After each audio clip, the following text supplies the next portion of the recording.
বৃষ্টির মধ্যে ফুচকা খেতে কার না ভালো লাগে, তাই না? তাই জন্য আমরা বিকেলবেলা বেরিয়ে পড়েছি। এত ঝমঝমে বৃষ্টি হচ্ছে, তারপর আমি এদিকে ছাতা মাথায় দিয়ে ভিজে ভিজে তো যেতে পারবো না, আর যেতে দেবেও না। তাই ছাতা মাথায় দিয়ে চললাম আমি আর ও, মানে টুনাটুনি দুজন চললাম ফুচকা খেতে। আর এখানে ফুচকার দোকানে এসেও পড়েছি। আর এই যে দেখো কত ফুচকা, কত কিছু। বৃষ্টির মধ্যে দাঁড়িয়ে দাঁড়িয়ে ফুচকা খেতে বেশ ভালোই লাগে। তারপরে হচ্ছে গিয়ে এই যে বারে বারে ফোনটা নেয় আর এই হাতের বাইসেপ দেখা। আমি জানি তোমার বাইসেপটা ভালো, তো ঠিক আছে। আর এই যে এখানে দেখো কি সুন্দরভাবে ফুচকার কাগজটা বানিয়ে দিচ্ছে, বাটি বানিয়ে দিচ্ছে। আর মানে কি বলবো, ভালোই বানাতে পারে, কাকুর থেকেও ভালো বানাতে পারে। আর এখানে আমি কাকুকে বলছিলাম ভালো করে ঝাল করে একটুখানি বানিয়ে দিতে, তাই কাকু একটুখানি ঝাল করে বানিয়ে দিয়েছিল। বৃষ্টির মধ্যে ঝাল করে ফুচকা খেতে কার না ভালো লাগে, তাই না? আর তোমাদের বৃষ্টির মধ্যে কাদের ফুচকা খেতে ভালো লাগে দাঁড়িয়ে দাঁড়িয়ে রাস্তার ধারে, অবশ্যই কমেন্ট করে জানাবে। আর এই দেখো আমাকে ফুচকা দিয়েছে, সেখান থেকে নিয়ে ও আগে খেয়ে নিয়েছে।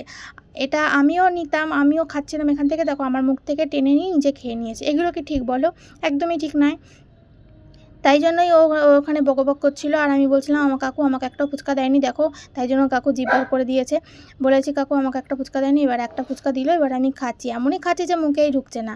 তারপরে ও এখানে শুধু আলু কাবড়ি আর একটু ওপর থেকে ওই একটুখানি ফুচকা ছিটিয়ে নিল।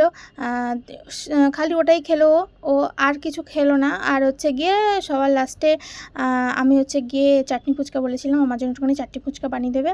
তারপরে আমার পাশে এই বৌদিটাও, এও খাচ্ছিল চাটনি ফুচকা। তো আমাদের কাণ্ড কারখানা দেখে বাদবাকি সবাই হাসছে। সত্যি আমরা যা করি তাতেই সবাই লোকজনেরা হাসে। তো তারপরে হচ্ছে দেখো কি জোরে জোরে বৃষ্টি। তারপর হচ্ছে গিয়ে এত জোরে জোরে বৃষ্টি পড়ছে, মানে কি বলবো, তোমরা দেখতে পাচ্ছ ভিডিওর মধ্যে। তারপর হচ্ছে গিয়ে আমাদের খাওয়া দাওয়া হয়ে গেছে। তারপরে এবার আমি নিয়ে নিলাম চাটনি ফুচকা। আমি বললাম চাটনি ফুচকাটা খুব ভালো করে বানাও, আমি এখানে ভিডিও করছি, তাতে তোমার ফুচকাটা যেন ভালো করে ওঠে। তো তারপর দেখো কী জোরে বিদ্যুৎ চমকাচ্ছে, যেমন আলো ঝলকানিটা পড়ছে কি। তারপরে ওকে ফুচকার প্লেটটা ধরিয়ে দিয়ে আর 100 টাকা ধরিয়ে দিয়ে দেখো কীরম লাগছে। তো যাই হোক, ফুচকা খেতে তো ভালোই লাগলো। তো আজকের মতন এইটুখানি, নেক্সট ভিডিওতে দেখা হচ্ছে, টাটা।